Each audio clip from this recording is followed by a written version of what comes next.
What is justice? This is the central question of Plato's The Republic, which Dr. Jim Madden and I are going to discuss. We're going to Right. provide a summary and some commentary, and then we welcome any questions that anybody wants to send in. This will be the first part in a series. In fact, this has been, to our delight, this has been requested that we spend some time with Plato's Republic and we work our way through this book. So Yep.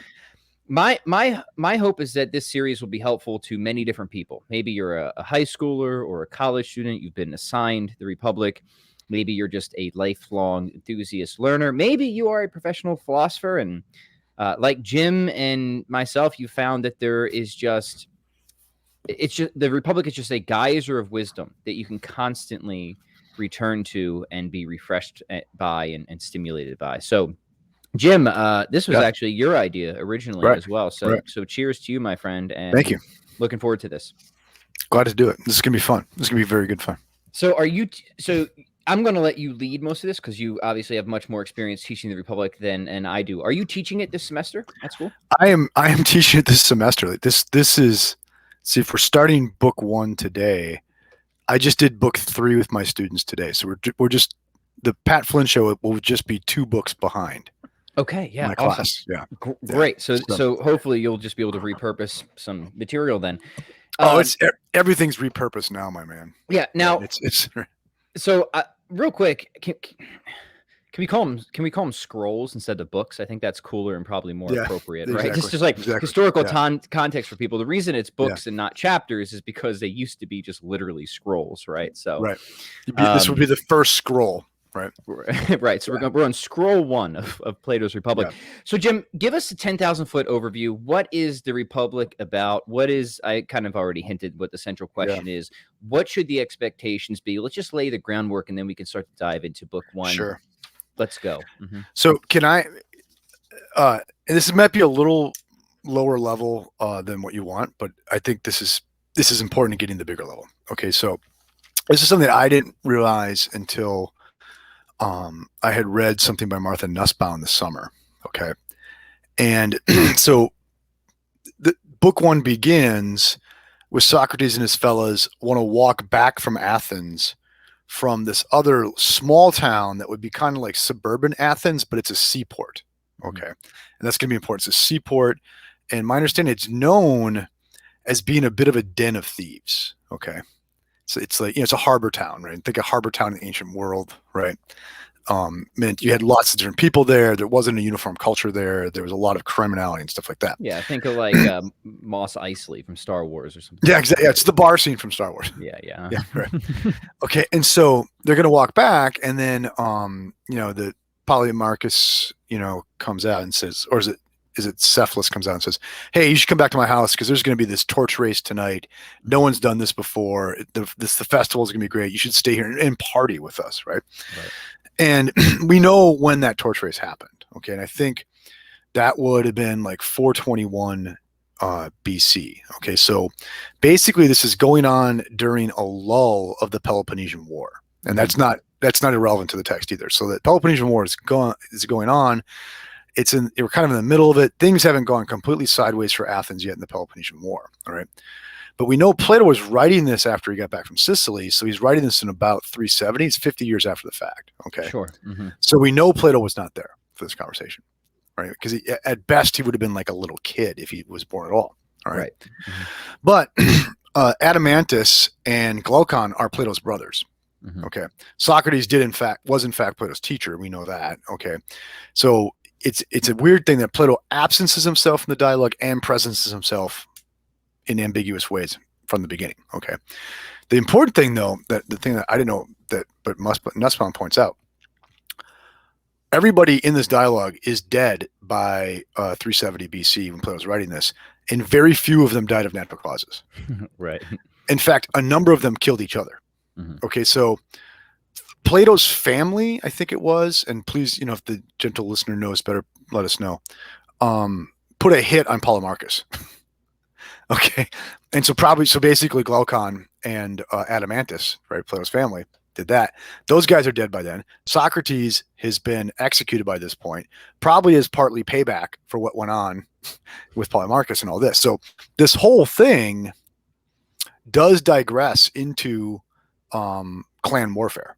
Sure. And I think that's very important, given some of the things that we'll even talk about today.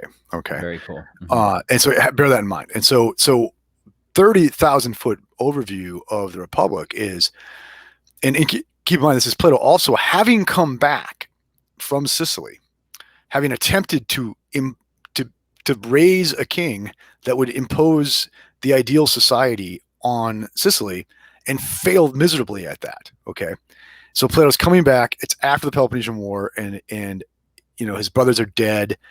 Socrates is dead because of the war and its political aftermath, because of factionalism. And he went to try to do better in Sicily. That's failed.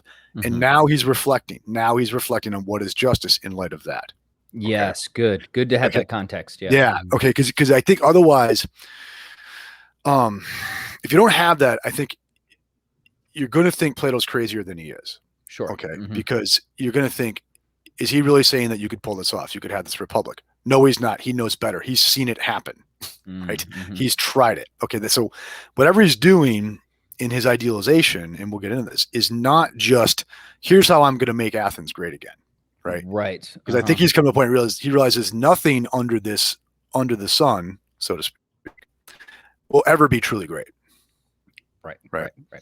And where does he set the conversation? It's happening in this city of thieves. Okay. Right. Okay. Okay. So then, another thing that bear in mind here too is, how does it start? Well, okay. Socrates, ends up going back to the Cephalus or Cephalus's house, and Polemarchus is his son. Cephalus is old, right? And they're greeting, they're having banter, and the guy's like kid Cephalus about being old, and like, oh, it must suck because you can't have sex anymore, right? Right. This is one of my favorite parts of the book. So I want to spend some time talking about the dialogue with Cephalus. Yeah. Yeah. Okay. So you can't have sex anymore, and Cephalus is like, I know, right? It's awesome. Right? Because I'm released from my passions, dude. I'm disburdened by this. By this. Okay. Now, and for me, and some of the kind of the spookier read I'm going to have on the whole thing for you here. Yeah. This is before Viagra, by the way. Yeah. This is pre-Viagra. Yeah. Okay. And he mentioned Sophocles as a source there. They may have had some horny goat weed, but who knows? Yeah. Who knows? Yeah. He mentioned Sophocles there. So there's a mention of the tragic poet. Okay, there's a mention of the tragic poet in the background as the conversation gets introduced. Okay. And then so Cephalus says, yeah, I don't mind not like missing out on the ladies because I don't have to deal with the ladies anymore. And then he says, then they say, well, you're just saying that because you're rich. Right. And it's comfortable, it's comforting to be rich in your old age. Right. Life is easier when you're rich, especially when you're old. But if you were poor and old, it's going to be a different story. It's a challenge to give to Cephalus, right? But it's interesting. Cephalus then goes out of his way to say, yeah, I'm rich, but my dad was born richer than I was because grandpa was really rich and dad squandered it. Okay. And I just brought it back to the level that it was before dad messed it up. Okay. So Cephalus goes out of his way to say, I'm a self-made man. Right. Okay. So I got here by my arete, by my virtue. Right. All right. Okay. And so then he goes on to say, and this is very, very pregnant for what's coming in the book. He goes on to say, and what really comforts you in your old life is actually not the relief from sex. It's not the money. It's not fearing your death. Right. Right. He says, a lot of people as they get old, they never believed in the stories about Hades before, but now suddenly they're worried about it. Okay. Right. He's worried about judgment, which is fascinating. Yeah. He's worried about judgment. Okay. And he says the greatest comfort is that I lived justly. Yeah. Right. Because if I'm just, I have nothing to fear in terms of retribution. Okay. And so you can see like it wasn't just about the money. It was about becoming the kind of guy who could earn the money. Is becoming arete, becoming just. Right. Yeah. Yeah. Yeah. Go ahead. Yeah. This is, like I said, one of my favorite parts of book one. I love it all, but there's so much packed into this that I want to spend some time unpacking. One is that he's just challenging the common assumption that old age means that things are worse. And in fact, contemporary studies into old age actually show that people tend to actually often become happier in old age. So it's kind of just interesting to see that mirrored in contemporary research. Put that aside, he starts to give reasons for why this is. I'm not burdened by the passions anymore. I'm not addicted to sex or whatever, right? But then he also says another sort of interesting thing about his wealth. One of the reasons he's enjoyed his wealth, or that his wealth has been a benefit to him, is because he's felt like he's never had the need to rip somebody off. Right. I haven't had the temptation. Yeah. Right. So he's like, you might not believe me when I say this, but one of the greatest benefits of being wealthy was that it essentially helped me to avoid becoming an unjust person, because I never felt the need to defraud or deceive somebody or something like that. And that's a really cool and interesting point that he makes there. So I just wanted to make sure that we got that one out. Yeah, exactly. And, another thing too, he says, one of the great things about being relieved of the burden of like the sex, drug, and rock and roll of youth, right, is now, I'm more interested in these other goods like conversation, right? And what's going to follow is a great big long conversation. It's the setup for the book, and I really love how this Cephalus or Cephalus, it sets up the question. Okay, what is justice, right? Yeah. So so it's my living justly that sort of made my life great, but then okay, what is justice? Right. And then it's funny though, the irony is like Grandpa's like, oh, but I'm so tired I have to go to bed. Yeah, I got to go back to the sacrifices, right? He goes out and starts like slaying the I'm old, I'm tired. I gotta go finish the goat thing and go to bed. So there's sort of this irony. He like kind of took away what he gave us there about the virtue of old age, right? And now the young men are going to puzzle it out. Right. It's very funny. He's like, he's like, I just thirst for conversation, and by the way, got to go kill the pigs. Got to go kill the pigs. Yeah, gotta go. Right. Yeah. But now the question's set: what is justice? Right. Because it's justice that will leave us without anxiety on our deathbed. Yeah, right. Because for them, and remember, these guys are not Christians, right? But they have this conception of some form of afterlife, of some form of judgment that is going to come, where apparently, there are going to be potential debts that are due. So now, he's sort of haunted by that, right? He's haunted by that, and or he claims not to be. Like, hey, man, I lived well. I'm not worried. Right? Yeah. No, I think you're right. Right. So he's making it clear that this has become more important to him in his old life, that being wealthy has helped him to avoid potential injustices. The reason that he cares about justice is because of what he thinks is to come, right? So now this is just interesting because it just invites deeper worldview considerations of an afterlife, and whether you need something like an enduring soul and an afterlife to really kind of cash out an account of justice, right? Interesting questions, right? We can just bracket those off for now, but it's something that's definitely assumed here, right? Yeah. I think probably what's going on in a kind of standard Greek wisdom is this Epicurean thing where it's sort of, look, if there's no afterlife, there's nothing to worry about. Okay. And so, justice would be great because then you would have you would have had the internal trappings and rewards of justice for your life. And if there's no afterlife and you die, so what? You won't know the difference. Right. Or if there is an afterlife and the stories they tell us about it are true, then it would seem by being just, the party will keep on going for you, right? Because you don't have to fear retribution, right? Right. And one of the interesting things about Plato, of course, is that you have which is arguably one of the earliest recordings of a near-death experience, right? Yeah. Right, so that plays pretty significantly. Or the mushroom trip he took at the Oracle to start his career too, right? Right. Some maybe we'll talk about that. That's probably going on in here too, right? Some various potential interpretations here.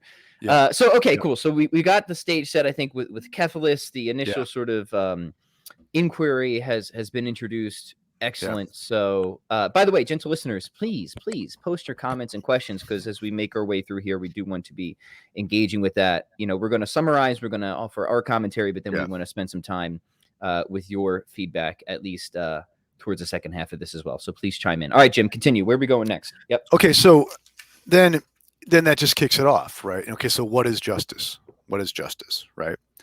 And Polemarchus takes up for the old man. right? So what do you think justice is, Polemarchus? And Polemarchus just uncorks, kind of what would have been standard proverbial learn to say grandpa's knee wisdom, for the moment. And justice is giving people what they're owed. And then he elaborates, it's to benefit your friends and to harm your enemies. Right. Okay. Well, let's go back, because first it's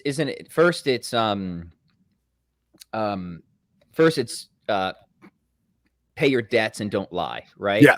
Yeah. So if you borrowed something, you have to return it, Yep. and to tell people if the truth if they ask you something. Yep. If they're owed the truth, you give it to them. Yep. Right. Yep. And then he provides. I mean, so this is so great, because what you see are all these sort of, it's famous Socratic dialogue where Socrates keeps probing and probing until he can show that a definition isn't going to work, because you're going to get counter examples or absurdities, contradictions, or stuff like that. So he gives a famous example here of like, well, justice can't just be giving something back that somebody lent to you, because say some guy gives you a weapon and then he goes insane, right? Yep. And you know that if you give this weapon back to him, he's probably going to go hack up his wife, right? He's like, clearly, it seems, at least, and there's a lot of kind of appeals to intuitions here, which is interesting for moral epistemology. How much do our intuitions play here? Because they're definitely implicit in a lot of the Republic, right? Is that, you actually shouldn't give that dude back his weapon, right? There's something about this scenario where we have a clear counterexample to this definition of justice. And, and on that point, using the example, and that's right from the book, of your neighbor wants his sword back, but Mm-hmm. he's maybe on his way to storm the Capitol or something, right? And you see, hashtag, yeah, hashtag, right? I actually made that joke in class. Anyway. So we're gonna be seeing Jim a lot more of the Pat Flynn show. Yeah. No, I said, you're going to storm the Capitol or you're going to burn down Portland. Either way, you're not getting your sword back, right? Right. Okay. So we're gonna mock either side. Okay. Right. There we go. And so it's interesting. What you have there is what's come up is a kind of puzzle, right? Mm-hmm. What do I do? Okay. Whereas like the ordinary, the lore would tell me, oh yeah, you give your friend his stuff, but then here's a puzzle. Okay. And we're looking for a kind of judgment that stands outside of the lore now that can decide between these two options. Do you see that?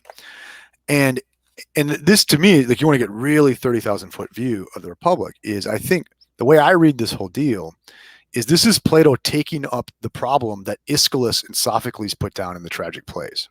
Okay.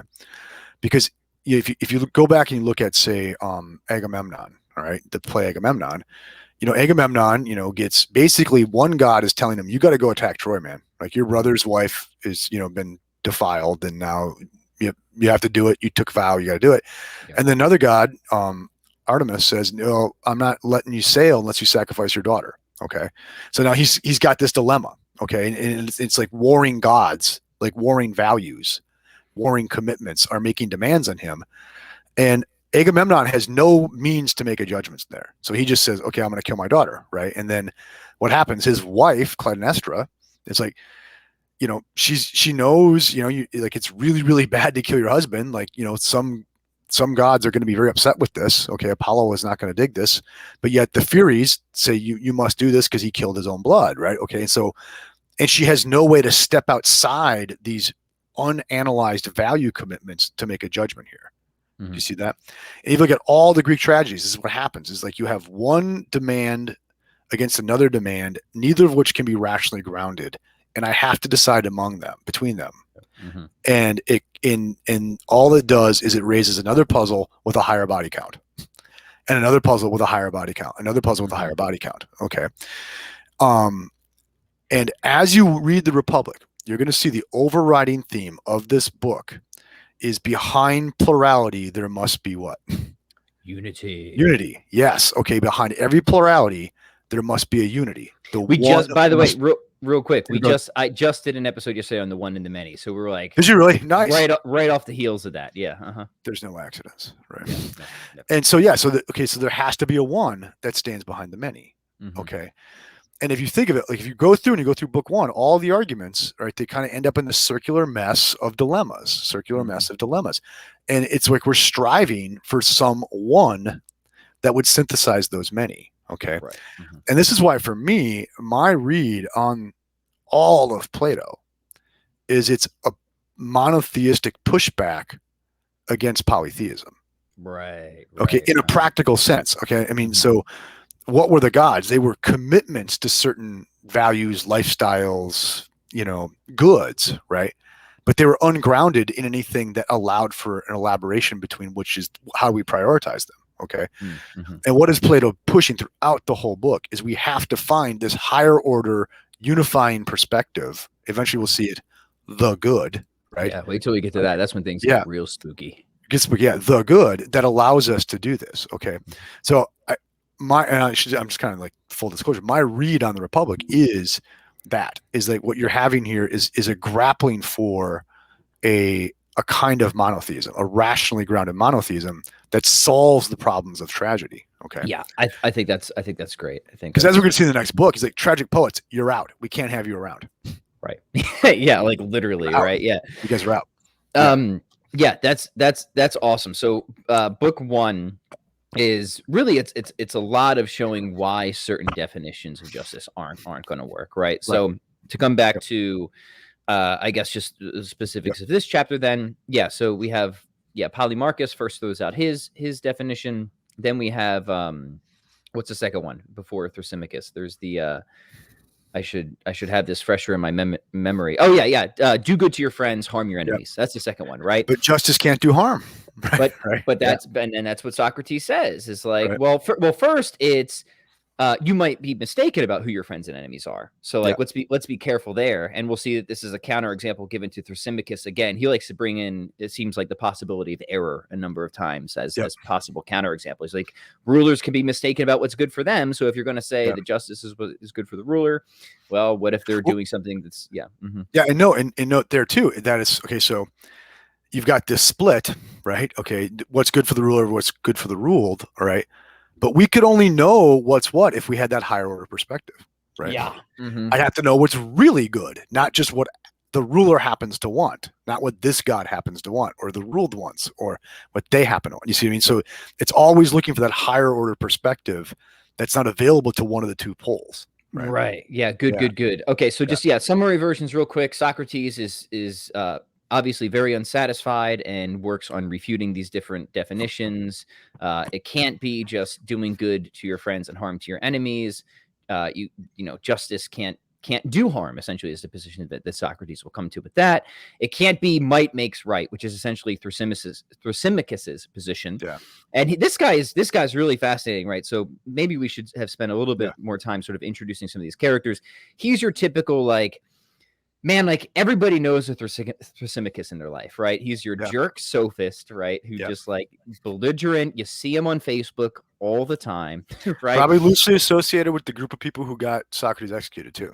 Yeah. So, but the interesting thing about this dude sneaking ahead, and we said this before, Jim, is like he's a jerk. He's a sophist. He cares more about being clever than wise. Yeah. But after he's refuted, the dude sticks around, right? So he's kind of like this. He's not completely terrible, right? There's still this like deep inner curiosity for him where he actually like cannot ultimately want to resist what the truth is at the end of the day, even if he's prone to promoting a bunch of nonsense, right? And he does eventually storm out in a huff, but he hangs in there for a while, right? Yeah. And okay, the interesting thing, I think it's important to note for the structure of this deal. So Thrasymachus comes in and he says, justice is this, justice is that, justice is this, justice is that, and he keeps falling into like bad circular reasoning, right? And it's clear like there's this perspective that he's lacking that you would need to make the definition. Okay. But at that point, the question is, what is justice? Right. And very subtly in the middle of the book there, it switches from Thrasymachus saying, this is justice, that is justice, to saying, okay, fine. You wouldn't be just if you were actually free to decide about it.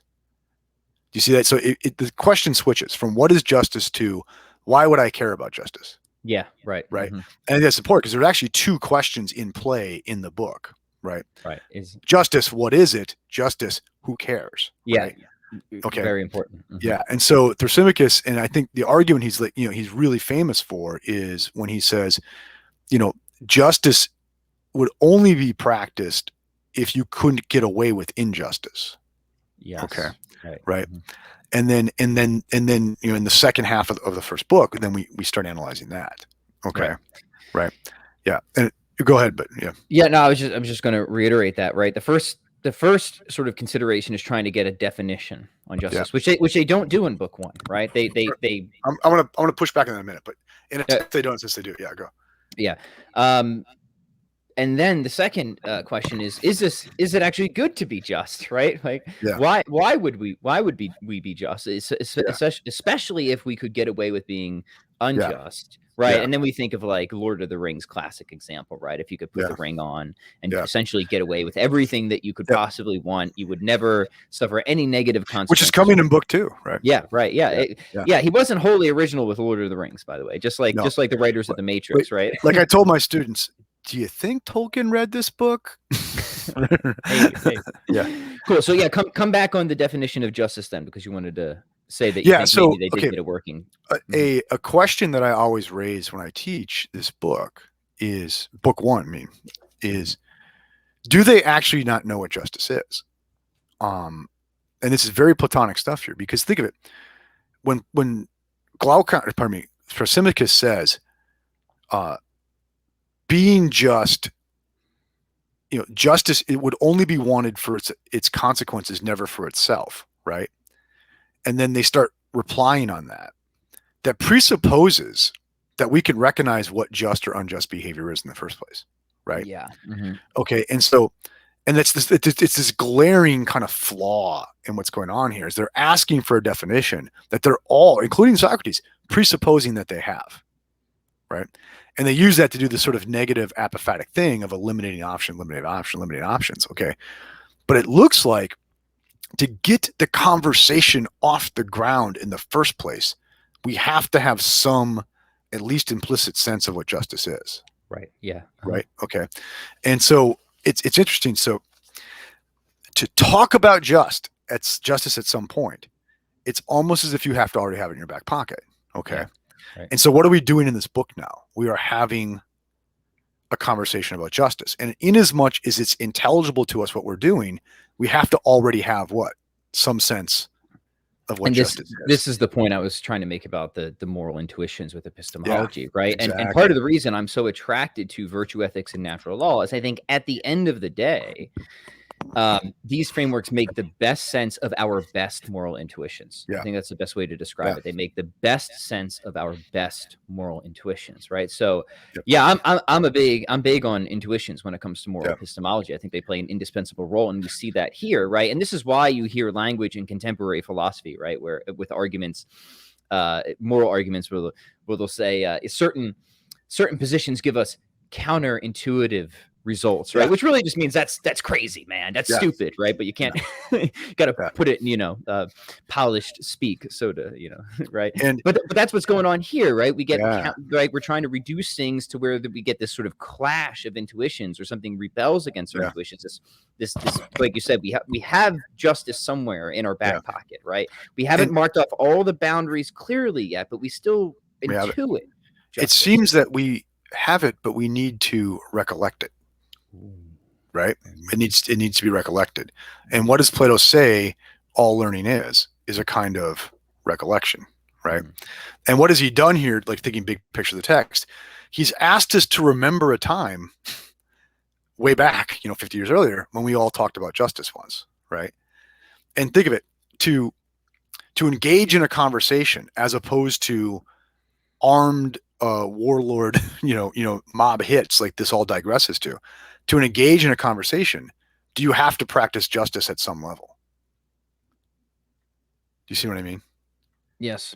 Right. Mm-hmm. So Thrasymachus and Socrates are all worked up, but they still are conversing over a single thing. Mm-hmm. Right. There's a unity between them in as much as they're both hooked to the logos of justice now. Right. Yeah. And the very fact that they're having the conversation presupposes that there's this higher synthesis of the shared concept of justice that they can't state, but they both have. Right. Mm-hmm. And I think there's something to be said here is like there is a possibility for unity in conversation, like in real inquiry and conversation. Right. And this might not be the least pertinent thing to our moment in time right now to remember. Right. Right. Right. Yeah, no, Because yeah, yeah, spot on. yeah, Yeah, of course. Yeah, of exactly. course. Right. Real quick, and Yeah. maybe after we finish the series, we could do the Fido, since you brought up recollection. I think that would Oh be. gosh, yeah, yeah, I yeah. would love to do it. We should have mentioned I this at the kind of want to beginning. really get our guts up and do like Aristotle's metaphysics, but we'll see. Yeah, yeah. Well, I'm down. I'm down. That's that would be heavy, right? Yeah. This is the one that I'm using here. I Mhm. also have the Essential Plato underneath my computer, but this is. I don't know if you had a recommended translation, I Jim. like the Reeves. I like Okay. CDC Reeves. Okay. Cool.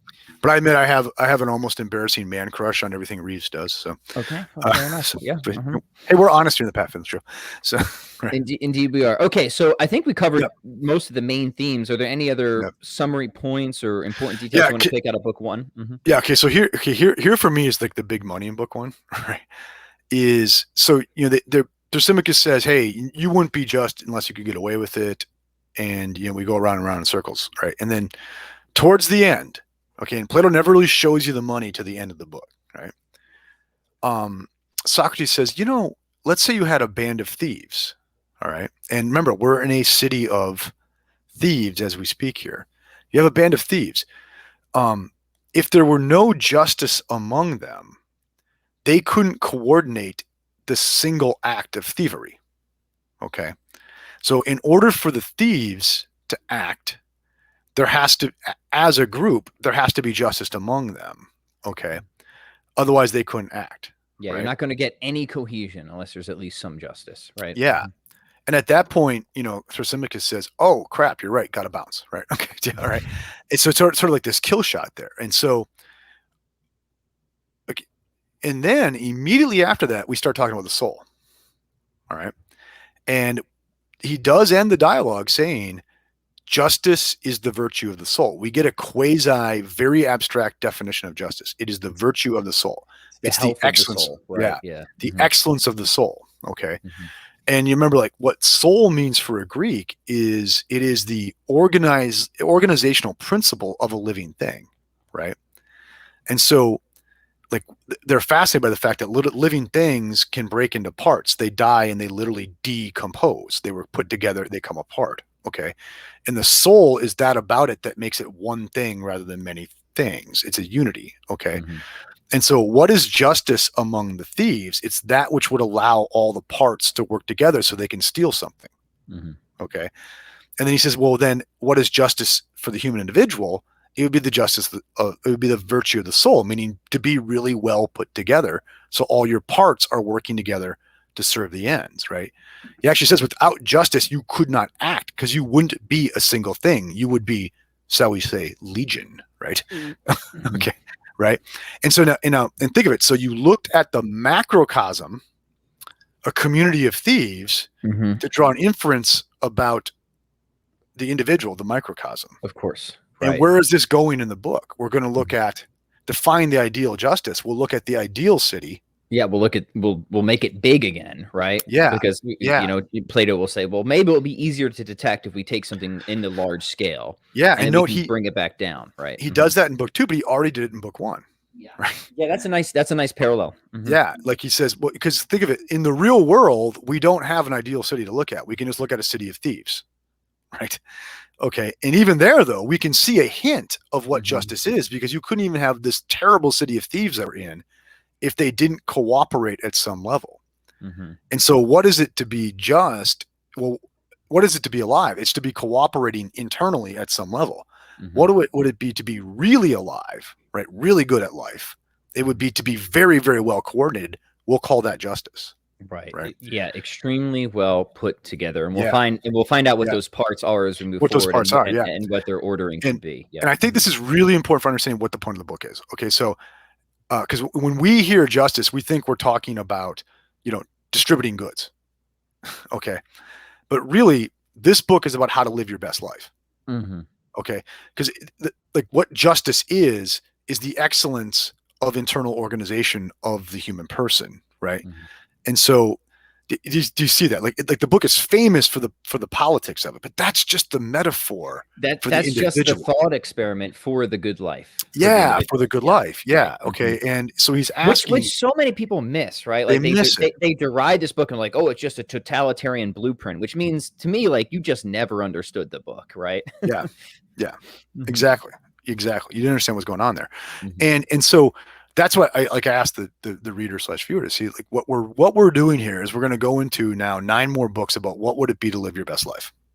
Yes. Right. Right. And perfect. Stage Yeah. is set then. So that's book 1. If you haven't read it, hopefully our summary and commentary will help you. But I would If you haven't read it, you're lucky there wasn't a quiz today, friends. Yeah, you do need to read it. Irish had a good question because he said he wanted to know if you should listen to this before he reads it. I see Irish in the comments, so Yeah. obviously that's already been answered. boy.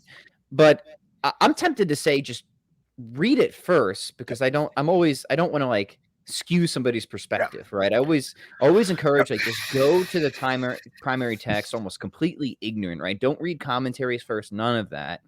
Just go in, read it, get out of it what you will, and then preferably come in and listen to what we have to say. Look, right?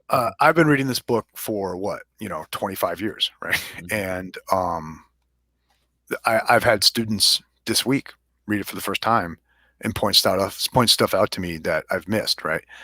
And I'm not very bright, but I've been at it for 25 years, okay? And so I don't want to like pollute your first reading of this with my rambling about it, right? Right. So I want you to read it and see what you find out, and then come ramble with us, right? Yeah, exactly. Yeah.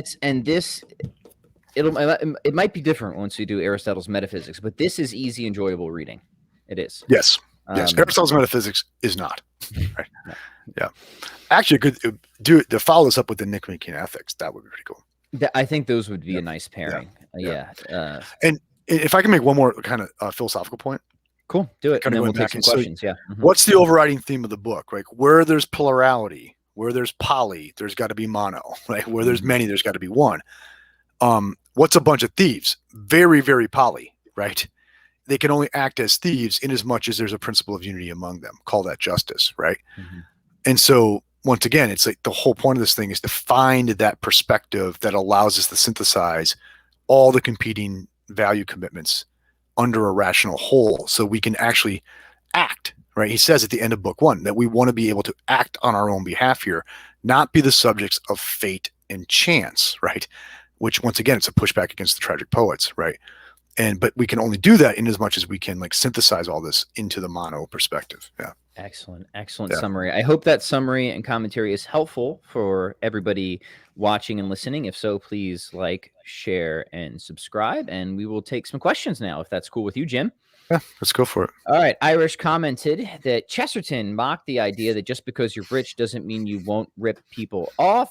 He would be interested in hearing the difference in positions, as I find Chesterton's point well made. Well, the first thing I'll say is I don't think Cephalus is saying or arguing that just because you're rich, you won't rip people off. He's saying he's been less tempted. Yeah. Yeah. Just from a personal perspective, he's saying like, look, this is one thing that wealth has done for me that now that I'm at my deathbed, I can look back and see, well, at least I avoided this sin. Right. Yeah. I've never felt the temptation to defraud somebody or deceive them or rip them off. So I think that they would just be compatible. Yeah. Obviously, rich people do rip people off quite frequently, in fact. Right. And also, you have to be careful too, assuming what Plato's voice is or isn't in these dialogues. Okay. And it could be that he wants Cephalus to come off as a bit of a fool, right? Because, he makes these high claims like, oh, I'm not worried because I've been just my whole life. I've never been tempted. And, oh, you want what is just? I've got to go kill a pig. I can't bear to talk to you about it. Do you see what I mean? So don't be too quick to think that any of these characters have a wholehearted endorsement from Plato. Did you see what I mean? Including Socrates, right? Right. Yeah. Excellent. Because I think the fact that the idea of being rich is going to make you less inclined to rip people off. Chesterton's got a point. Nothing could be more empirically clearly false, right? Well, not only that, but Cephalus, if I remember rightly, actually makes another interesting qualification. He says that this is in the Republic, right? Where he says that people who are totally self-made actually tend to be more attached to money Yes. and riches Yes. than people Yes. who have inheritance. Now, whether that's true, we can debate it, but he does make that distinction, which I Yeah. thought was Yeah. in many ways a fascinating thing to note, Yeah. right? Exactly. Mhm. Exactly. Yeah. Catholic says fear of God is the beginning of wisdom. This has been said.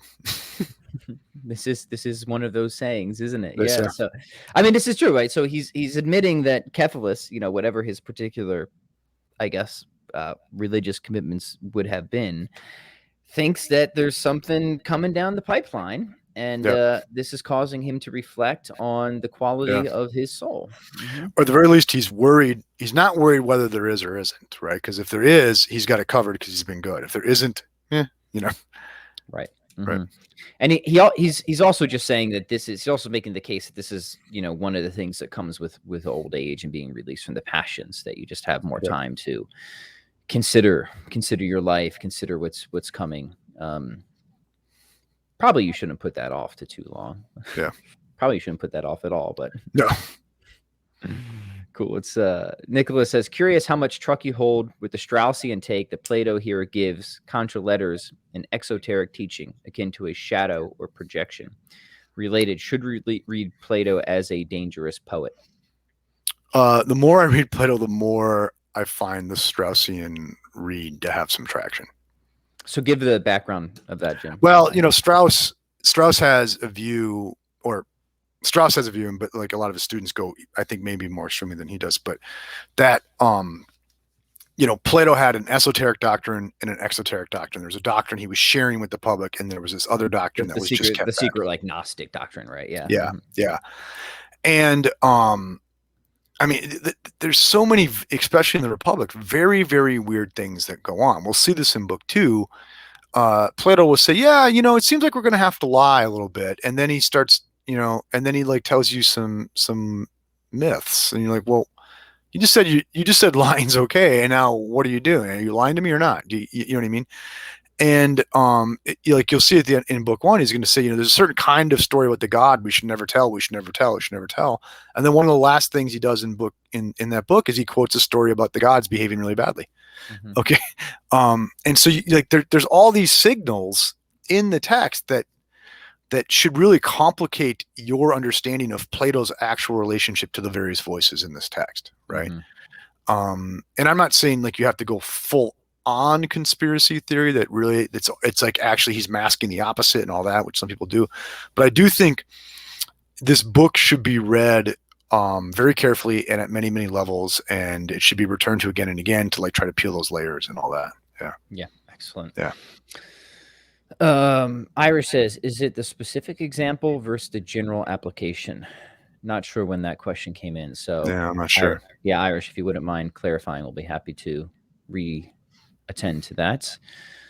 Steve George says, is the central subject of the book the idea put forward in that famous quotation by Ben Franklin about the nature of our country that people quote as proof we aren't a democracy? I'm not sure I'm familiar with the quote. Okay. But my particular read on Plato's Republic is, once again, we analyze at the level of social for information about the level of the human individual. Okay. And you're going to see in this book, he's going to come out very hard against democracy in the Republic, like in the smaller Republic, in the real city. Okay.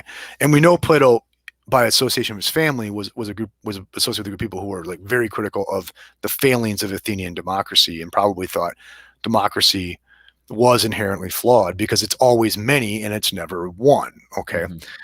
But I don't think that's the main point of the book. Like the main point of the book is to caution us against democracy in the soul.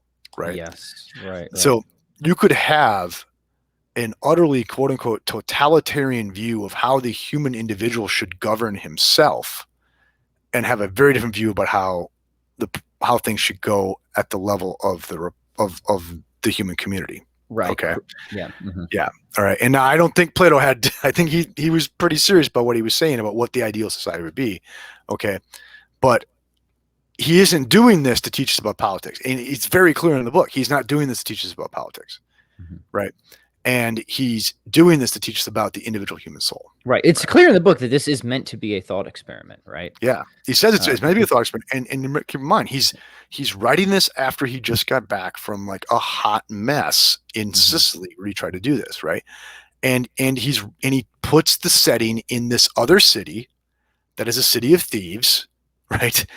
And so like he's clearly saying, I know in the real world this is never how it could go at the level of the city, and I'm just saying, what is the virtue of the soul? What would it be to live your best life? Yeah. And skipping ahead just a tiny bit, so I won't say too much about it, but eventually we're going to be working through these different sort of systems of government: aristocracy, timocracy, oligarchy. He raises the great questions about it. Yeah. Right. Yeah. Democracy and then tyranny. And he's going to show the relations of how one can deteriorate to another and how that is actually an analogy for our soul and the disorderings within us. Right. Yes. Yes. It's brilliant, and I think it actually is a perfect prediction of the woke tyranny we're experiencing, kind of at present in many creepy and disturbing ways. So, again, highly relevant. All right, let's take one or two more here. Irish says, I worked with somebody once who said if he could get away with doing bad things, he would. It was very creepy. Yeah, I mean, that's to say he's not at all really unlike me, right? I mean, that's why the Ring of Gyges has some grip, right? And like, the way I put it to my students, we'll get into the Ring of Gyges next time, but it's just with Tolkien, like if you've got the Ring of Power, right? Would you really, really live, if you had to relive today again, with the Ring of Power or without the Ring of Power, right? Are you really saying they wouldn't be at all different? Like if I could rerun today, now being invisible, able to get whatever I want with, would I have actually shown up for work today? Right. Would I have actually tipped at lunch? All that stuff. Right. I mean, I think that's part of it is like he's challenging to say, well, would you say you do things because they're just, and that's it. I don't know. I mean, now you might not like, murder someone and rape their wife like Gyges does, right? But it probably would change something for all of us, right? And so, yeah. It's such an important and powerful thought experiment. I would like to hopefully say that yes, I would live the same way, right? Like, I would have given, and I know who it is. I would have given someone the finger today that I didn't. Right. Now there's always the important, well, it might be just to, yeah, it's true. Certain instances, right? Might. Yeah. It's open to debate in this case. Yeah, we'll have to evaluate that downstream. But between me and my confessor. Yeah. But I think first off, there's always the important distinction between like what I should do, like what I know I should do versus what I would do. Yeah. And look, I can sit on a podcast and say what I know I should do all day long. What Pat Flynn, the great coward, actually would do in the situation, who knows, right? Who knows? Yeah. Yeah, and that's really okay. So the Thrasymachus's problem, and I think pre-Socratic philosophy or pre-Socratic Greek thought, namely, the poets, right? They don't have what I should do. There's just what I would do, right? Yeah. Or what I would be demanded on. Or at least I think by the time you get to Aeschylus and Sophocles, they're saying, damn, we got to be able to know what we should do and not just what we're going to do, right? And it seems Thrasymachus doesn't have that. He doesn't have that gear, right? There's just what you would do, and there's no question of a higher order stance you could take on this stuff to ask, what should I do? Yeah. Right. And that's what Plato's striving for. Yeah, excellent. Good stuff. All right, book 1 episode done. We will be returning soon with book 2. So if you guys have enjoyed this conversation, you can help us out by liking, sharing, comments, leave your questions, leave your feedback, leave your thoughts too on what you got out of this. I don't know, Jim, what sort of exercises do you give your students? Anything you want to leave the gentle listeners with? I mean, I assign the next book and I tell them that I will ask them questions about that book upon our return, and if they get them wrong, I take points off. So for me, it's just read the book. I mean, with my own students, I just try to subsidize their reading the book. Right, that's all you can do. Excellent. Well, we will see all of you soon with book 2. So stay tuned, my friends. Adios.